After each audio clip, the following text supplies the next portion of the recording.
Hi, everyone, and welcome to our B2B Online and e-tail webinar sponsored by Adobe and Perficient, Demystifying the Value of Content and Commerce for Manufacturing. Thank you for joining us. It's my pleasure to introduce our speakers today. Brian Beardall, Director of Program Management at Honeywell Advanced Materials, and Carrie Dott, Director of Commerce Strategy at Perficient. Now, without further ado, I'm going to hand things over to Carrie. Take it away. Thank you. So let's start by talking about why we're here, right? We obviously want to provide clarity about what content and commerce is and how organizations can leverage it. We want to talk about how companies like Honeywell are leveraging content and commerce to drive real life experiences. And we really want to share some thoughts about other considerations that companies need to make as they're moving forward with the selection of content and commerce. So let's start by talking about what content and commerce is. Content and commerce occurs when the right content is presented at the right time to the right user to support the decisions that are being made along the stages of the buying journey, right?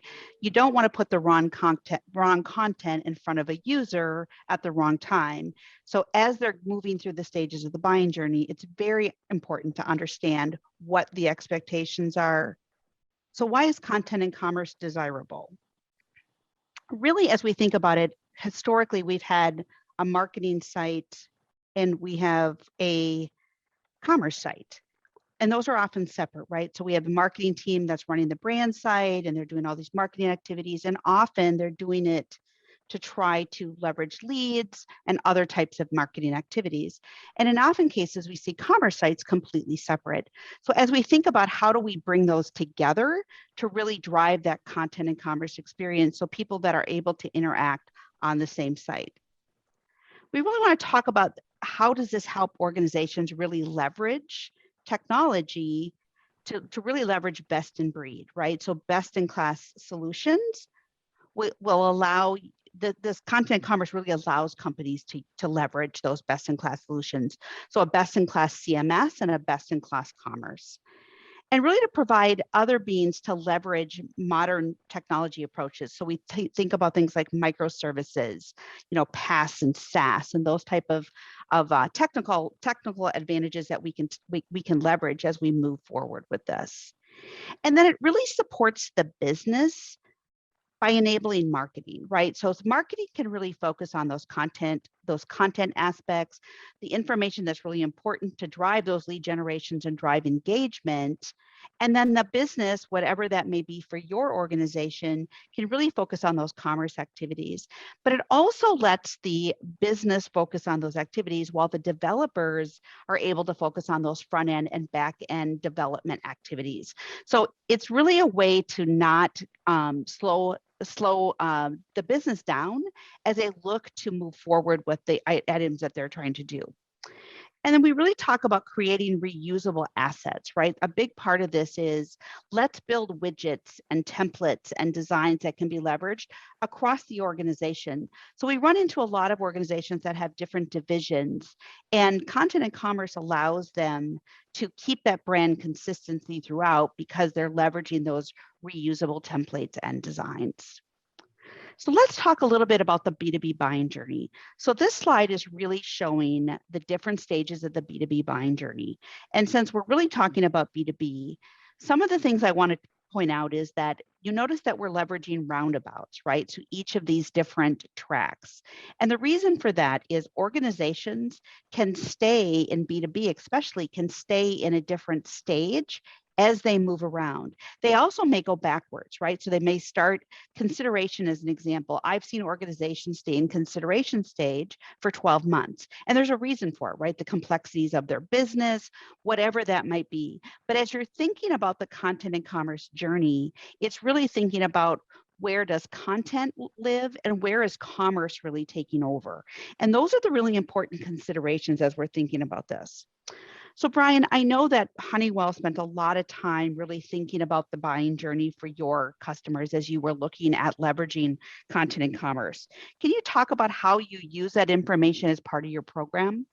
Yeah, absolutely. Thank you, Carrie. So I think To start out first, Honeywell took the approach of first gathering information, right? We interviewed many customers to understand what our customers' pain points were, and not just with the digital experience. We wanted to know end to end, how did they interact with Honeywell, and what were the expectations that they had in working with a company like ours, and how could we help facilitate that buying journey really from cradle to grave. And I really like this particular model that you've got displayed, because our customers are actually popping in and out of these different elements all the time, right? So one person could be in an awareness mode in the morning, and in the afternoon they're taking care of an order that they had to check the status of. So, really it's very dynamic, but we really look to make sure that at each part of that journey, we identified owners for the content, right? So from an awareness, we look at that as thought leadership. How do we help attract customers to our brand and bring people into the site? So a big part of that is looking at search engine optimization. What are the decisions that we can make to help make the site more findable and to bring customers there?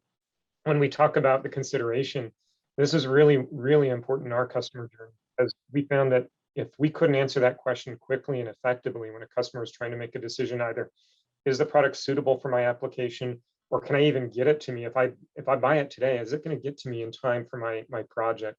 So being able to understand what those pain points are and make sure that at each level of the journey, you're only providing the relevant information. And what we found is if we try to provide too much, it actually prevented the customers from quickly and efficiently getting into what they needed to solve. And we saw a lot of bounce rate as a result of that. Great.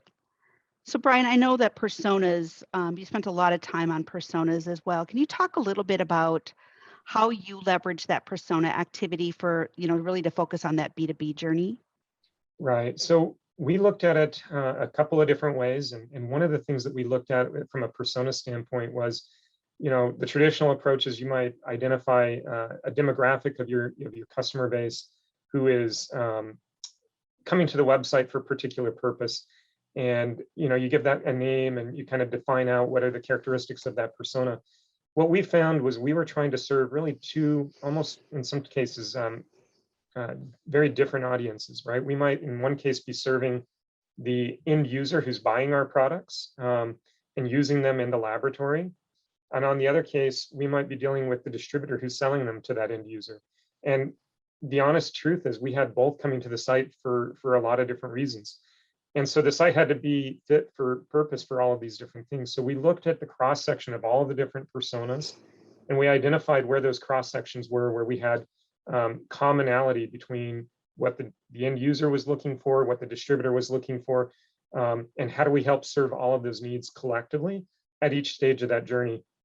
And so we looked at customer interviews, we looked at analytics from our old site to really prioritize and drive a vision statement of what we wanted the end product to be. And that really helped guide a lot of our decision making as we went through the project from the very beginning, identifying what were going to be the priorities, where would we spend a lot of our attention, so that at the end we had this fully integrated end-to-end customer experience that provided the right content at the right place at the right time. I really like how you leverage for B2B, right? We often see organizations trying to leverage the B2C persona, right? Where you have a name and you have an age. And the reality is that for B2B, so much of it is about a job role, because they're not normally shopping, right? There is shopping that occurs in B2B, but they're buying or they're researching with purpose. So I really like how you leverage the roles to really define those different personas within your buying journey. Yeah, thank you. So as we talk about the benefits of content and commerce, a big one is obviously marketing, right? Especially as we're in those earlier stages of awareness. And one example that I pulled from Google as I was really working to get prepared for presenting with Brian was an example of how Honeywell is leveraging these different pages that they have on their site as pages as links that companies can go directly to, right? So if I search Honeywell Research and Chemicals, which is what I did, not only do I get a link to their site, which means then I would have to start searching or looking for what I want to do, they're giving me actual pages that I can go to in this and to really drive that experience. Brian, do you want to talk a little bit about, how you're leveraging activities like this and how you're getting to make those decisions on which pages you're leveraging? Absolutely. I mean, we really took a top-down approach where we started with the analytics on what were our top page views in terms of landing pages or different parts of the content on the site. And these spread across the different experience, right? So we have commerce pages obviously here with the products, but we also have content pages that focus on post-sale support or on identifying who to buy from, how to log into our portal. So there's a lot of different things that were covered in this, but this was for us the 80-20 rule. We wanted to make sure that 80% of the use cases as to why someone was coming to the site, that those were covered in these callouts that we have here with the SEO that we created. Great. Thanks for sharing that, Brian. Yeah. So we've talked a lot about what content and commerce is. Now let's spend some time talking about how do companies achieve it, right? What really goes into making this work? So just a quick, as we talk about traditional approaches, right? We talked about the fact that we have this brand site, which is a CMS, and it's normally managed by marketing, and it's for very marketing-driven activities. And we often see the commerce scenario where we would have an integrated CMS, along with that commerce backend, and then the UI, which is where the organization would interact with to put that content and information up front. A lot of times there may be a link from the brand site to the commerce site. We see a lot of organizations say, well, we don't want to do that because our site is all behind a login. We don't want people to get there. So as you start to think about how you leverage content and commerce in the future, it's really to start thinking differently about that approach. So it's really talking about how do we blend these two and bring them together, right? So there's two approaches that people can take to do this. We talk about microservices, right? We hear a lot about headless.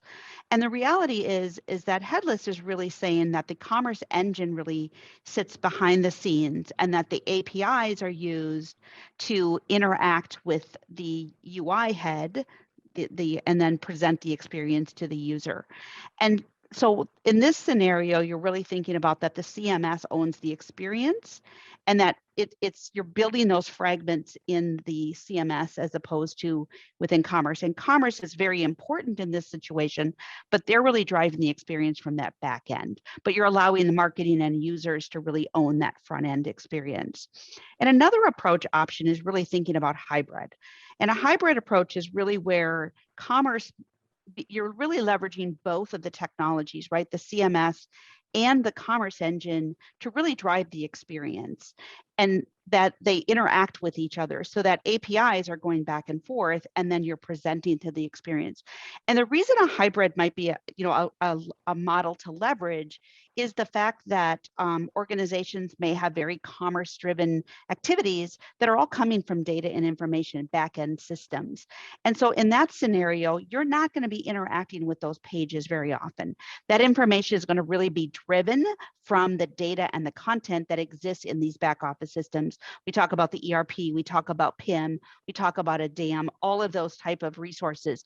So you're not having to change. And in a lot of cases, we're seeing organizations saying, we don't want marketing to be interacting or creating information on like a PLP or a product listing page or a product detail page, and certainly not in the cart and checkout, because we want our users to be focused. So that's one way that we really think about that. There's two approaches that organizations can really use to leverage content in commerce.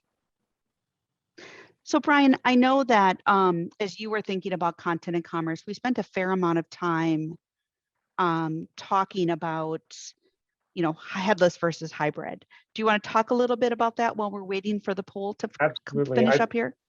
Yeah, so I think it's an important discussion to have, and we spent I think it was even a couple of weeks in our project having this discussion, and it was almost there were competing ideas, and we had different vendors that were kind of playing at if you do this then you have that, and at the end of the day we had to really go back to our guiding principles, and we had to understand what it was we were trying to do.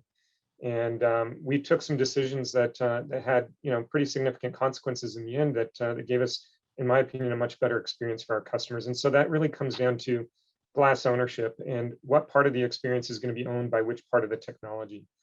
So it looks like we got our poll results in, Carrie, and increasing conversions is very similar to what our experience was. So that was the number one response from our participants. But we want to be able to drive the customer towards that conversion, right? And in our case, we were considering, for example, should we have content coming from the ERP system around order management? Should that be managed by the CMS, or should that be something that we do through commerce? And ultimately, we went the commerce direction, and I'm glad that we did. Part of the benefit of that is when you get to an order detail page and the customer's checking their status, we can actually add to cart from that page. We can clone that cart and push it directly into the cart, and a customer can reorder very easily. And so that was a deliberate decision in terms of where we wanted to drive content so that we could get the outcome that we were looking for. Right. And I think that that's really an important decision, right? What are your goals? And I think, as you think about the fact that conversions was 68% of the poll, right? So in that instance, as we're looking at the considerations, right? When you're doing a content and commerce program, right? That's what your focus is and your goal, and it's to drive that conversion. Then as you're doing this whole effort, right? And you're building this site and you're thinking about what that's going to look like, there needs to be a very, very big emphasis on commerce, right? We often see that the people get really focused on that front end experience from the CMS. But the reality is that commerce really is key in that and driving that experience. So everything needs to be through that commerce lens. You need to be constantly thinking about what's the commerce experience? Are we delivering on that? Are we doing that correct? And I know, Brian, that was a big part of a lot of the work that we worked together on as we were ever moving through this journey. Yeah, ultimately, we decided we wanted to be a commerce site first and then add the marketing side into it, right? And part of that was, how can we blend marketing into commerce and make sure that our content was driving customers through the funnel to drive conversion, right? So if we were on an awareness page, we still wanted to be able to bring the customer back to a product detail page, right? Where they can then add to cart, or in some cases, we actually were looking to find ways on, some of our thought leadership. How could we create widgets within that page that would allow a customer to add to cart directly from an awareness page? And that was really important to help drive towards that end goal of we want to help guide the customer to making a buy decision. Right. And when we think about this, Brian mentioned the glass ownership. And I know we spent a significant amount of time working together as a group, right, as a large group, talking about glass ownership. Because as you're thinking about that content and commerce experience, and you're talking about who's going to own those pages, that's where you get into the glass ownership. And again, it really gets into, is that going to be a CMS page? Is that going to be a commerce page, right? Are we going to leverage the effort in commerce? So I have worked with clients that have very service-driven products, right? And in that scenario, they leveraged the CMS through the entire experience up until the My Account, right? And that's where they drew the line from a hybrid standpoint, is the My Account was owned by commerce, because that just makes sense. There's so many activities within that My Account that are tied to things like order status, and is my order shipping and fulfillment, and those are so driven by commerce, right? So, but it may be, and I know in the instance of working with Honeywell, we had very traditional type products. They're selling chemicals, and a lot of their product list pages, product detail pages were very commerce driven, right? And so we leveraged the commerce technology in that scenario, and then really blended the styling to be able to really support, so that customers don't realize that there's anything different going on, but that we're able to really serve up the experience and really focus on that commerce and minimize the marketing activities, as an example, on those pages. Yeah, absolutely. And I think, as we look at some of these considerations, right, search was really, really important to us, so much so that we made search part of the header navigation, and we made that sticky so that it was always present when a customer is using the website. But that also meant that there were some decisions that we had to take about, well, the glass ownership for the header fragment, that was owned by the CMS, and the portion below that was going to be owned by commerce when you're on a commerce page. So even elements of the page were defined as, one was going to be federated by one part of the tech stack, and other parts of it, of course, others. And so that really helped create this integrated experience that in the end is seamless for the customer. But when we look at it, and behind the scenes, we can really see that there's a lot more going on. Right. So we're not going to sit here and read all of these, right? This is just considerations, but you're really thinking about, and as you're making decisions on glass ownership, search, analytics, how are you going to get that data? What are you going to focus on as far as your analytics data? Because we see people create a lot of data, right? Set up analytics to collect all this information, and then they're really not actioning upon it. So it's very important as we're thinking about this that we're creating that scenario to be actionable, right? We want data that we can action upon. And I know Honeywell spent a lot of time thinking that through with that analytics and information. Absolutely. And then performance, I know that's a big one, Brian, and we've talked about that a lot, right? That every decision you make, you have to think through what are the impacts of performance, because nobody wants, very long page load times. And as we continue to see Google add these algorithms where they're affecting your ranking based on page load speeds and site performance and all of those activities, performance always needs to be a constant consideration as you're moving through this journey. Yeah, that's a really important thing that you bring up. And when we looked at ours, this is still a journey for us. We're not completely there yet. We wanted to have a site that was, world class. And so, Google looks at it and says, for every second that it takes to load a page, there's this curve of bounce rate for customers. And so websites get prioritized based on performance. And we learned that the hard way. We learned that by, some of the choices we made around content and being very image heavy, for example, that added to that actually cost us some of the performance score that we had, and also some of the ways that we were managing the integration of the site. So in the end, we got it right. And when we did, we saw almost a doubling of page views and traffic through the site just by fixing that one little piece of optimizing our performance. So a very important thing to key in on when you're designing this on the very front end. Right. So Brian, I know that, your tech stack and your experience is pretty complex. You definitely leverage best in class. So do you want to talk a little bit about kind of how Honeywell really looks at their technology stack and their best in class? Right. So we talked a little bit about how the header fragment, for example, and the footer, that's driven by the CMS. And a lot of our marketing content, in fact, most of our marketing content is going to be authored in the Adobe Experience Manager. But as we get into the catalog and the product detail pages, the product list pages, and all of that, that experience is going to be driven by our PIM system. So we happen to use Informatica for that, but the content is owned there. And so we can manage that and manage the refresh rate that we send data to the website to make updates, to add new products. Even things like our administration of user profiles, we do that in Salesforce.com.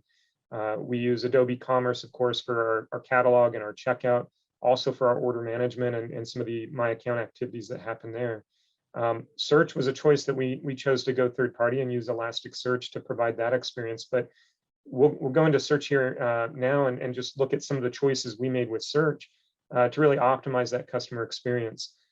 So if we can go to the next slide on this one real quick, Carrie. Yeah, so we talked a little bit about the sticky header, but some of the other choices that we made was to reduce the header fragment as we went into the cart. So as we are in the process of checking out, we don't want to distract the customers with going anywhere else on the site other than to complete that cart and purchase.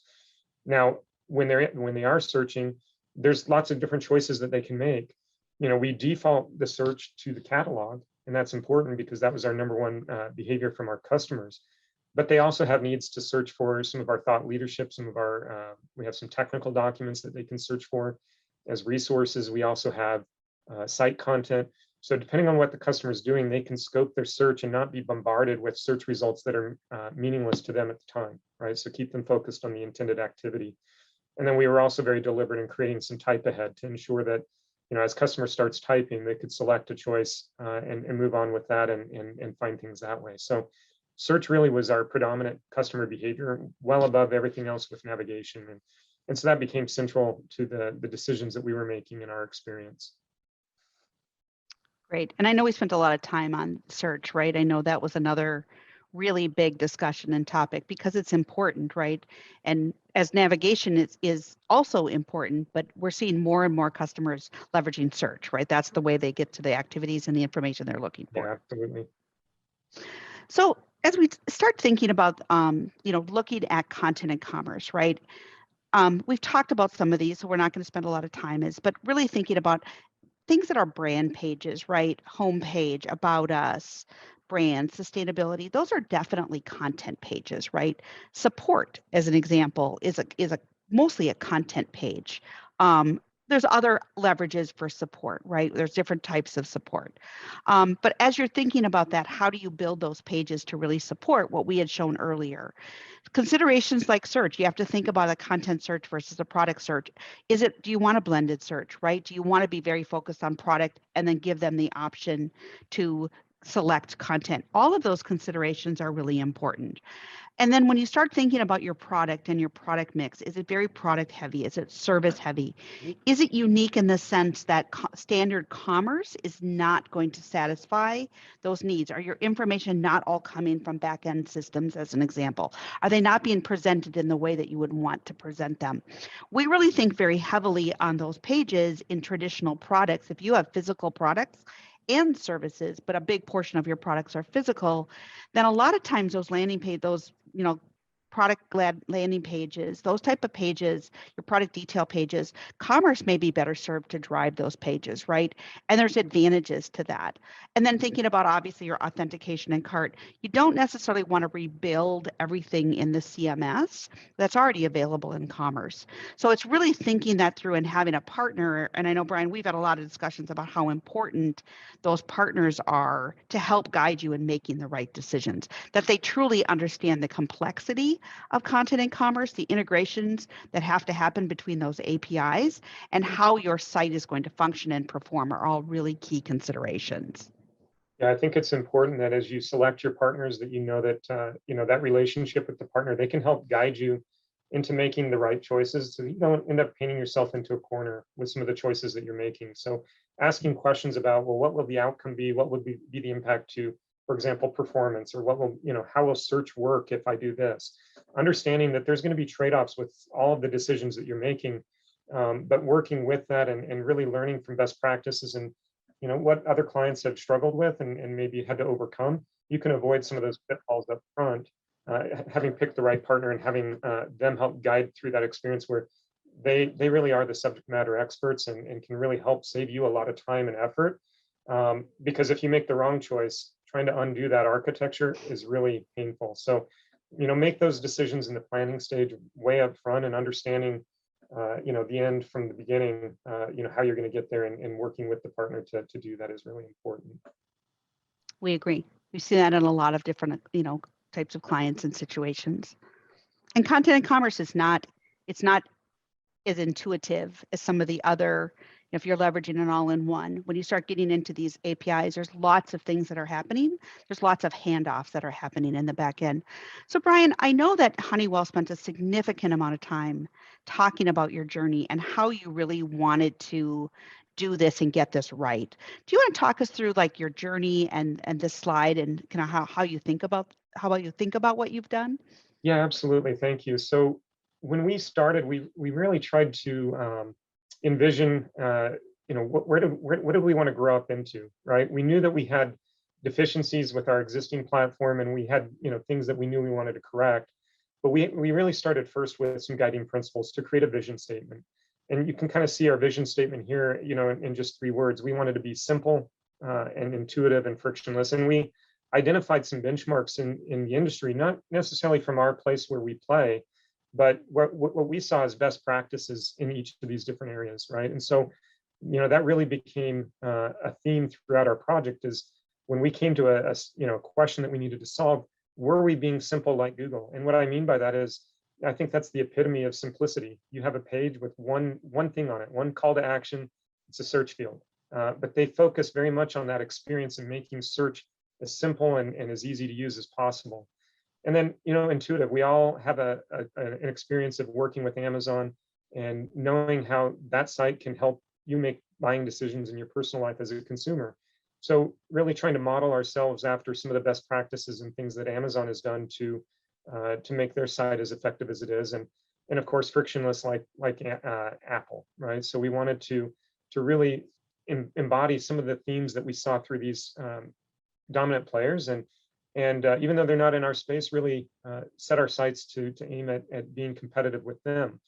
And so from our guiding principles, we started first by looking at our priorities. And there's a lot of things that you're setting out to accomplish, but identifying what are the critical few that are must-dos. And those are the non-negotiables.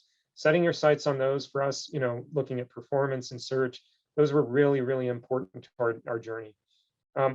We oftentimes came to situations where we didn't have complete agreement, but we always had a bias towards taking action. And so, even if you sometimes get some things wrong, the fact that you're moving forward and not backwards, is going to help propel you forward. And then as you work on it with that bias towards action, you focus on, what is the 80-20 rule? We talk a lot about that at Honeywell, about working on the 20% that's going to drive the 80% of the benefit. And as you do that, making sure that the policies and the things that you're doing are very easy for customers to use. And then just going back to your value proposition, what is it that your customers come to you for that they cannot get anywhere else, right? For us, yes, we're a chemicals company, but before we're a chemicals company, we have to provide good service, right? And so understanding that our customers really value the ability to buy a product and have it shipped quickly and have it deliver on time to their expectations. So when we looked at our site, we definitely identified all of these pain points that we were trying to address. We mapped that out in the customer decision journey, and we made sure the entire team understood what that looked like. In fact, if I remember right, we printed it out on a page that was, nearly the size of the wall, so that everybody could see that customer decision journey and reflect back on that often. But that really helped grounded us on what were the priorities and what were we doing and why were we doing it. And that really helped us to ensure that at the end of the day, we were doing things that were important to our customers and would provide value. And one of the things that we looked at is in our cart, how do we make that cart as quick and efficient as possible? So we took some decisions and we changed some things with the flow of the cart. We made sure that we spent some time on calculating pricing in advance so that we didn't have to rely on SAP. SAP was kind of an impediment for us in this case. We were integrating to SAP. SAP is our source of truth for pricing. But in this case, we wanted to calculate some of that ahead of time so that the customer wasn't having to wait during their experience in the cart checkout. So those were just some of the things that we did, Carrie, to help improve and be focused on delivering the objective that we had in a very short amount of time. Great. And then Brian, I know, you've had some great success, and I want to give you really have the opportunity to share, your successes. Do you want to talk about from your perspective the real true value of content and commerce for Honeywell? Yeah, so again, going back to the poll that we had earlier, our primary goal was driving conversion. We saw that we would do that with improving the conversion rate by having a better customer experience. So we looked at each of these different stages and made sure that we were aligning content, that we understood what the source of truth was going to be, that we had an organization design that would support all of this, right? And once we had that outlined, making sure that we tied it back to the customer pain points that we were seeking to address. So at the end of the day, when we finished the project, we could actually show that, yeah, we've improved some of these areas for our customers. And when we started out on the project, we had some really stretched targets that we thought were going to be very difficult to achieve to help keep us focused on what our objectives were. At the end of the day, what we found is we actually blew past some of those that we thought were actually, we kind of set our sights on the moon and thought, if we could do this, that would be really excellent. And after completing the project, I think because we looked at it from its entirety, having this end-to-end journey, everything integrated together, we've doubled our growth target. We've achieved greater than 90% of our orders are digital now. And it's not just the web. Some of our orders are, we're going to go to some of our bigger, more strategic customers, and we use EDI in that sense. But, across our board, we now are 90% digital in terms of the way that we do sales order automation, which is really helping us on the speed aspect, which is the number one thing that our customers said they wanted. So we were able to enable touchless orders, right? So an order comes in and can go directly to our fulfillment engine and our supply chain without a human having to touch it because of some of the work that we did up front and mapping out those requirements. And so that approach, pulling together, Adobe Commerce and Adobe Target and the CMS and Magento and all of these different pieces that we pulled together have really helped to refine that customer experience and get the customer through their desired activities quickly. How are you thinking about even continuing on, right? We talked a lot about what you did to get to where you are, but where do you see yourselves going as you continue down this journey? So I think for us, the journey is to continue to drive on that customer experience. So, even though we're getting great results, a website is, in my opinion, never done. You're always looking to think ahead and what are the next issues that you can address. in our case, there's always improvement that we can do on the accuracy of our availability, the product availability, right? And so very little to do with the commerce engine itself, but much more to go on the ERP side, right? On what we do with how we calculate our product availability.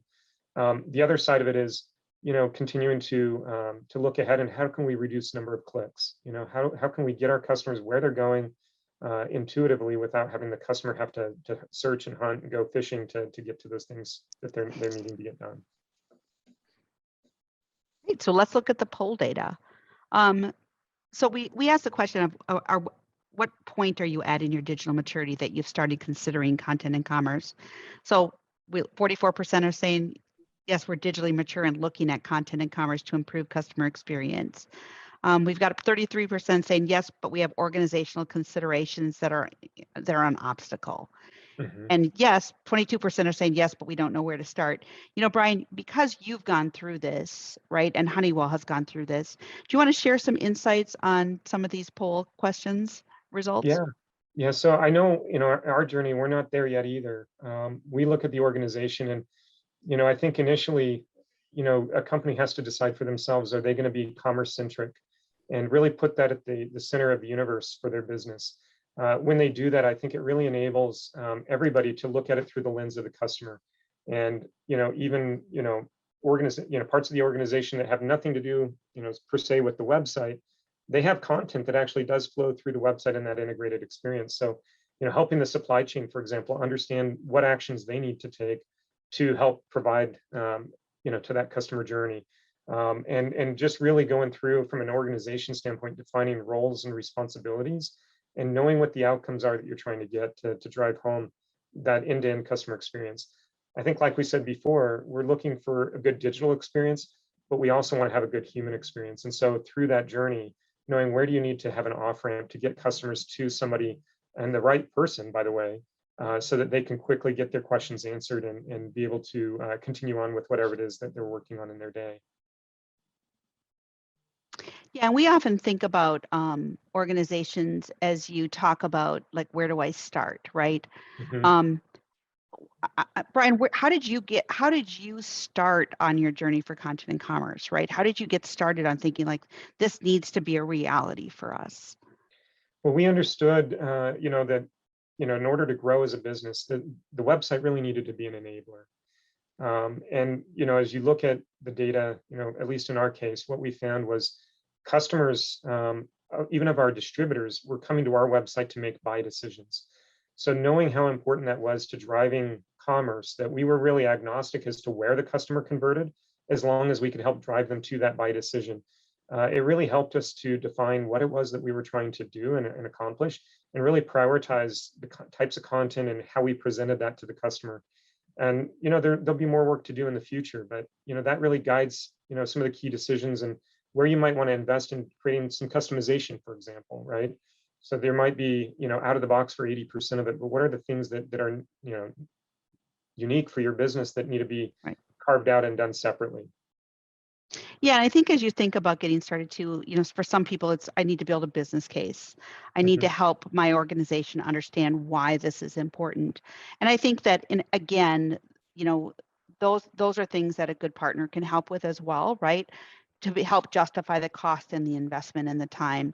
And it really starts with understanding what are your goals and objectives. Are you trying to reduce costs? Are you trying to drive revenue? And then what does drive revenue mean, right? New customer acquisition versus we want to sell more products to our existing customers, all of those things. And then to Brian's point, how does the organization support that, right? When we think about onboarding a new customer as an example, does our system require us to go through this big credit check? If that's going to take 7 to 10 days, not an ideal experience, right? So there's things that you have to think through that may not be intuitively obvious as you're starting your journey. And that's where a partner who has helped other companies do this can be very helpful and valuable as well. And I think the trade-off with that, Carrie, is that, I think the responsibility of the business is to make sure that the vision statement and the guiding principles there are clearly understood even by the partner, so that the partner has that vision and it's aspirational, right? But that helps us drive transformational change, not only in the organization, but also as we work on the project, it becomes transformational in what we're looking at and what we're trying to accomplish. Absolutely. So one of the things, as we're getting to the end here is really, we've talked about this, but just to really kind of anchor back, there's guiding tenets for content and commerce, right? You have to execute with a vision and a strategy. This isn't something you just do, right? This isn't, oh, we're going to spin up a site.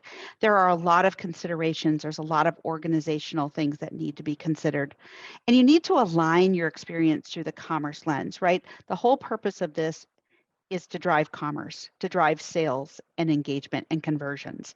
And so if you don't do this through a commerce lens and have those that focus on commerce, it's very easy to get lost into the CMS and the experience. And not that that's not important, but keep in mind so much in B2B commerce is really driven by content and data that are coming out of back-end systems. So that information that you're presenting is a big part of your experience. It's not just the look and the feel. As you're thinking about this, right, especially if you're a larger organization, think about defining processes. Think about defining your processes. Do processes align with this digital journey, right? If we're going through the lens of digital first, which is what a lot of companies are doing as they're starting this content and commerce journey, then your chances are your processes, things that you have in place, are not going to align to a digital first because they were created for people because of people, right? So think about those things. And a lot of times those get overlooked, right? And I would rather see people being willing to adjust, companies to be willing to adjust their processes as opposed to customizing a solution to support an old process that could be updated. So think those things through. And then, selecting the right technologies, right? There are a lot of options, but selecting the right technologies and the partners to support that is just a really important part of your journey. I always say, and Brian and I've talked about this a million times, this is not a destination, right? It's a journey, and your journey is never done. Every time you get to a milestone, there's more work to be done. We encourage people to take a breath before they jump back in, but this is constant and ongoing. And that ongoing development and that ongoing process and continuing to tweak and adjust and change is so important. And as Brian mentioned, leveraging that with data is critical. So as you think about making your decision, don't make changes on simple feedback, like one person made a comment, right? You want to collect data and you want to action on that data because that supports your decision and your investment. Because as you're doing this, you're making continuous investment in your journey as well. So Brian, as we talk through the lens, right, we talked a lot about through the lens of the digital customer first. And this is a topic that comes up a lot. This is not just standing up a website, right? There's a lot of organizational considerations that need to be happening. And one of the things we talk a lot about is, what does your company look like today? How is it structured? What does that company look like as you go through the lens of a digital customer? A lot of our businesses were set up and developed based on that physical sales channel model. And as you go to the digital first, that is not going to work, right? And you may find you don't have the right skills and resources that you're going to have to maybe outsource or hire. But as you start thinking about this, Brian, is there anything you want to add to like the organizational piece? Because I know we've talked about that a lot. Yeah, so I would say start with where you are. When we started in this journey, we didn't have, these broad set of roles of, people that were going to do each of the different things. But have a vision of where you're trying to get to. So what is your future state? And, maybe over the course of the next 3 to 5 years, how do you get there, piece by piece? And make sure you're aligned with your executive sponsor. It's really important that the executive sponsors truly understand how this is going to be transformational to the business and what are the puzzle pieces that are going to connect to make that possible. Once you get a champion out of your executive sponsors, I think then they can help make things happen, right? They can make the choices around organization design and things that will begin to transition the company from being, maybe, your commerce and your digital experience being an appendage to having that be at the center, at the hub of the wheel. And then, everything kind of spokes out from that. But, also having very clear roles and responsibilities, making sure that each of the different functions understands what their role is, what their responsibility is, and what the outcome is that you're trying to provide for that end-to-end customer experience. Great. And we've talked about a lot of these, right? We've talked about the processes and governance. We've talked about content and data, right? If you're going to go down this journey and you're going to make these investments, you want to know that your data is converted to content, right? So I think about product data. Just coming out of the ERP is not optimized for this type of a journey, right? You need to think about investments in solutions like product information management so that you can optimize and clean up and enhance your data to make it digital ready, right? When we created our data in our ERPs, we always had a digital translator. We had somebody who was in the middle. We never imagined that this was ever going to be public facing information. And in digital, it is. So those systems that help you become digital savvy and our best in breed are really important as part of this content and commerce journey. And again, we've talked about a lot of this. We've talked about, really looking at your purchase and fulfillment. As you start thinking about what is my go-to-market strategy, right? Am I going to go direct to a customer? Am I going direct to the consumer, right? We all sell products. Some of us sell products that never go to the consumer, right? Those products are going to some type of a customer that we're selling to, but it's not the end consumer. And in those scenarios, what does your go-to-market look like? How are you? Do you go through it? Do you have a channel? Are you the channel? Right? All of those considerations are really, really important. Am I going to enable my channel or am I going to disrupt my channel? All of those things are key considerations. And then your pricing models, right? The prices that you have are very different when you have somebody who's looking at the site who hasn't authenticated at that moment, right? But you want to show pricing as soon as you can because people are interested in that. It's part of their decision. And Brian talked about how people are willing to spend more because they know that they can get fulfilled. So all of those considerations are really, really important. And as you think about your journey, it's more than just this commerce website, right? This content and commerce website. It's about your business and what does your business look like in the future as you continue to move forward. So at this point, we are going to pause and take some questions. Yes, thank you both so much for that conversation. It was really great. So yeah, also thank you to our attendees for some questions. I encourage them to keep on coming. We have a few more minutes with Carrie and Brian. So our first question is, we have the content and the data, but how do you still get customers to adopt your platform? This has been the real challenge for our organization. Yeah, so Camille, great question. And maybe if I could take that one first. Is that okay, Carrie? Have at it. Yep, Okay. Go ahead. Yeah, so I think making sure that you understand what your customer pain points are, those voice of customer interviews and even the voice of employee interviews, talk to the people that are on the front lines. What are they hearing and what are the unmet needs? Adoption comes because you're meeting the needs of the customers, right? And so if those needs aren't being met, figure out what are those primary needs that they have and drive that. Part of what we had to do to drive adoption was also to make sure that all of our salespeople and customer service agents were fully trained on the platform, that they could navigate someone through the experience and help show people things that might not be as obvious. We created user guides. We created marketing communications that would help get the message out on a regular basis and kind of nurture customers into understanding what they needed to do. And then in the end, once we knew that we had a stable platform, I think one of the really transformational pieces was actually changing company policies around minimum order size, about, would there be a manual order fee in our case, right? Just looking at some of the different policies, you may be afraid to do some of those, but look at those and ask the question if some of the policies that you have are driving customers towards adopting the platform. As always, when you're changing policies, make sure that there's off-ramps. Make sure that customers have a choice if there's some exceptions, so that you're not hurting the customer relationship.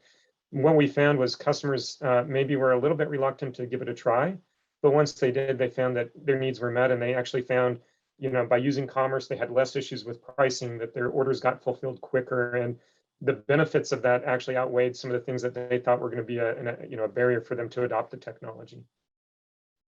I think that's great, Brian. And just to pile on that quickly, the other thing that we see is that it's important, depending on your go-to-market strategy, to have an onboarding plan, right? And to Brian's point, if you're very dependent on your salespeople and they have the relationships, getting them excited, getting them onboarded, getting them to feel confident, because I can tell you, salespeople, the worst thing that they can think of is that somebody's not going to be taken care of, right? Because salespeople are very caring that way.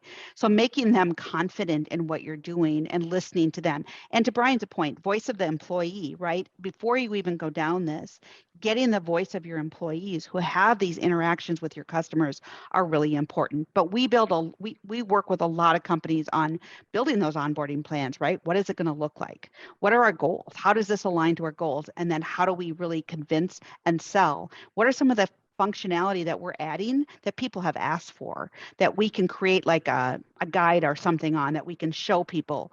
There's lots of different ways, right? There's WalkMe. We've seen a lot of companies put tools on their site to help walk people through things if they get stuck, that they can quickly get help, through a video or something right on their site. There's lots of ways to do that, but that's a great question. Mhm. Great. So another question we have is, any advice on the first step we need to take in order to start toward a path of creating a content and commerce experience? Do you want me to start on that one, Go Brian, ahead. and you Yeah, can why weigh don't in? you start on that one, Carrie, and I'll weigh in.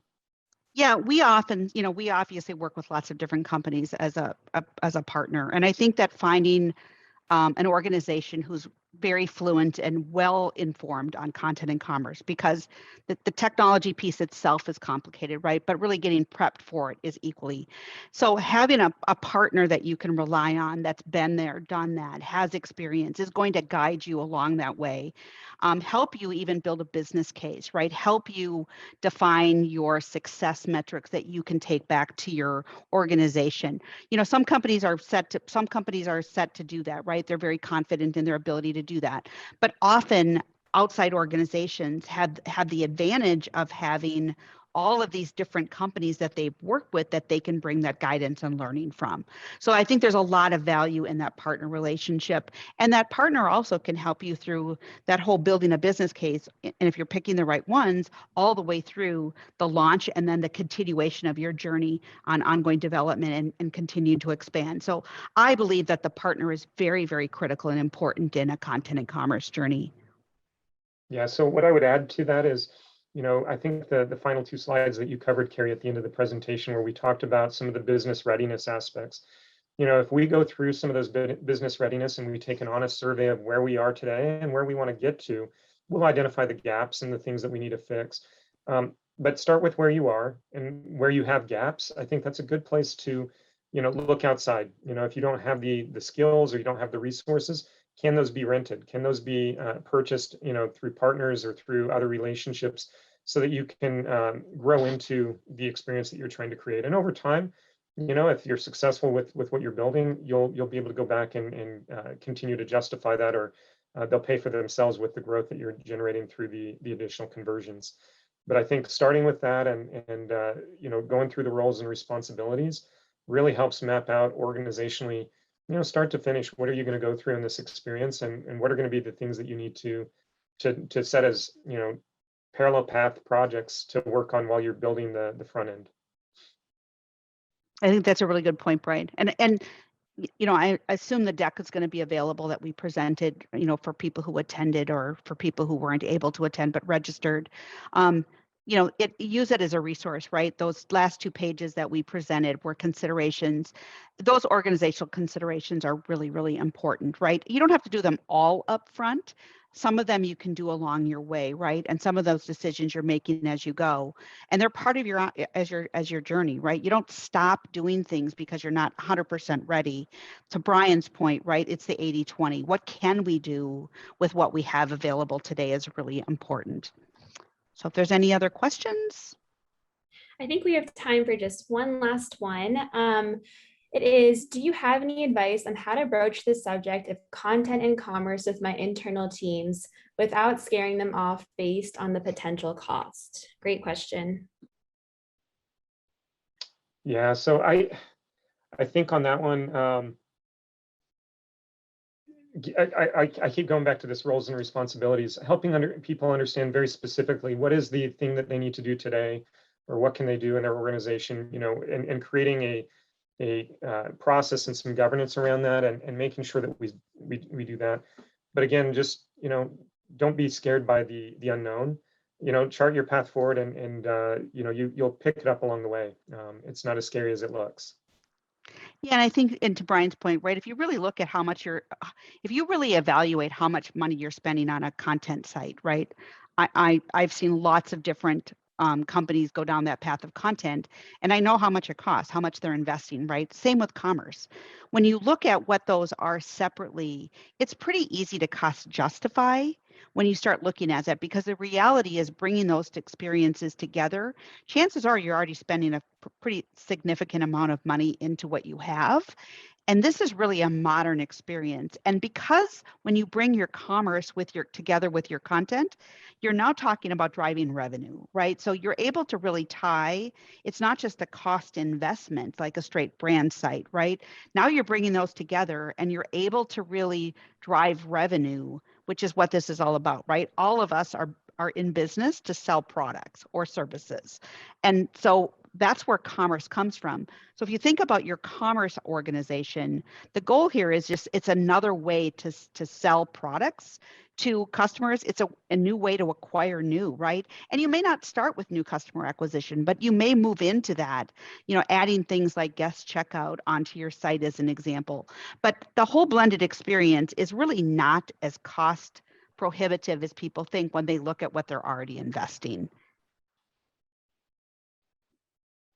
Okay, perfect. And then it looks like we just had another question, one last question come through. It's what are the key differentiators between marketing content and commerce content? For example, image collages on PDP tend to serve both commerce and marketing content. If pages need to be more commerce focused, should those marketing images be excluded? I'll take a stab at it, Carrie. I had a customer interview just this past week, and when the customer is looking at a page, we did this with an agency, and so I got to listen in, from the external and hear what the customer was asking, and he was very open. He had no concern about offending anybody in this, but he said, when I'm on a product detail page, I just want to be able to see my price and availability, add to cart, and get out. I don't, we actually, and this goes to previous research that we did. The customer said, this isn't Christmas shopping. I'm not shopping for something. I know what I need. So you really have to understand what it is that your customers are asking. That might be different for you, Lily, than it was for us. But understanding, what is going to help drive that marketing or that buy decision. You're on a product detail page. The ultimate goal is to get them to add to cart. So if whatever it is that you're putting on content-wise on that page doesn't help facilitate making that buy decision, maybe it belongs earlier in the journey.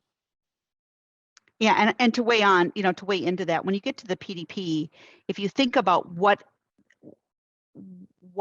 supports that decision to hit the next step to convert. And keep in mind, conversion, maybe I need to add this to a list because I have a different buyer, right? It doesn't necessarily mean I'm buying, because again, in B2B, a subject matter expert may not be the physical buyer, but that's okay, right? The idea here is we want them to convert to take that next step to making that purchase. And the information that's necessary, right? For research chemicals, as an example, SDS sheets are critical, right? They're very, very important to Brian's business. So those sheets need to be on the PDP because they support the product. What you get into is, do lifestyle images, as an example, necessarily belong, right? It depends on your product. If you're selling lawnmowers, that may make sense, right? If you're selling chemicals, probably not, right? So I think that it's really important to understand what you're selling, who you are, who your customers are, and what's really going to support them. And the best way to get that is to ask them. Yeah, I agree. Great. Okay, well, I think that is all the time we have today. Thank you so much to our audience for joining us. If you have any more questions, please feel free to leave them in the Q&A section, and we'll get back to you shortly. And finally, a huge thank you and round of applause to our speakers, Carrie and Brian. Fantastic job today. So with that, I'll bring this program to an end. On behalf of B2B Online, eTail, Adobe and Perficient, and the WBR Insights team, we thank you for your time. Have a great rest of your day.